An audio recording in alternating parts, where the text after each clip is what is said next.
How's my hair? We started? Just kidding. Okay. Louis on the camera. All right. As you know, as coaches, we're kind of a little bit OCD. There's a lot of things that we seem very particular about that may be a head scratcher to you. So I'm going to clear up why some of these details are so important to us. So I have lined up in front of me 3 barbells with 5 kilo plates on them, 5 kilo bumper plates, and then I have a 4th barbell that's loaded up with a pair of 20s. The 5 kilo plates, when I'm loaded up with the 10 kilo barbell, is very well adept to supporting just the 10 kilos. When I drop it up and down, it still really wants to stay directly in line. The forces are traveling through the collars nicely, the inserts are staying pretty square, and it probably could last quite a long time being dropped with this scenario. I'm gonna move up, now I got a 15 kilo barbell. And note that I didn't say junior, women's, men, partly because there's gonna be a reason for any gender to use either of them. Now I'm on that 15 kilo scenario, and it's definitely a little better. You can see that it's still quite stable when I drop it. But I have over here a 20 kilo barbell. This 20 kilo barbell, when the weight comes over, it really wants to torque these plates. And it doesn't line up those inserts really well, and it makes it really easy to break. So does it mean that you can't drop this barbell? No, it doesn't mean that at all.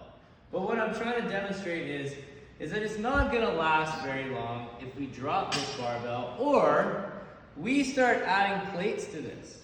So now the bar weighs a lot and all the pressure is on this tiny little insert. So as often as possible, as soon as you can graduate off of the 5 kilo plate, the more of these are gonna last. Now, of course, whether you realize that I realize this or not, I understand everything in this room is on borrowed time. It won't last forever. But we wanna make it last as long as we can, so that instead of upgrading the things we already have, we can invest in new and fun toys. Then here's a completely unnecessary use of a 5 kilo plate. Okay, this is only necessary as the first plate to raise it off the ground.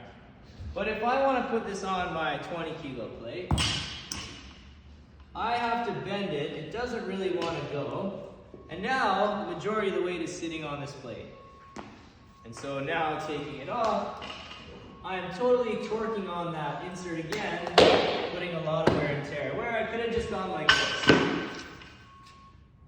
Pretty big difference. So as a reminder, these guys, they have a really important purpose for us.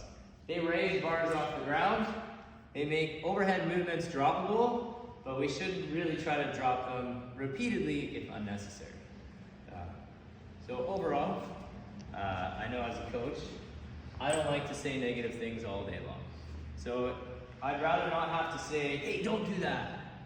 I would like to maybe communicate it in this way so you guys know, so that we don't have to walk around saying, don't do that. It's just much easier for you guys to use metal plates. They call them the change plates for a reason. And then when you need to rise it off. But be mindful that they are going to break the more weight is on the bar with only the 5 kilo plate. Thanks for tuning in.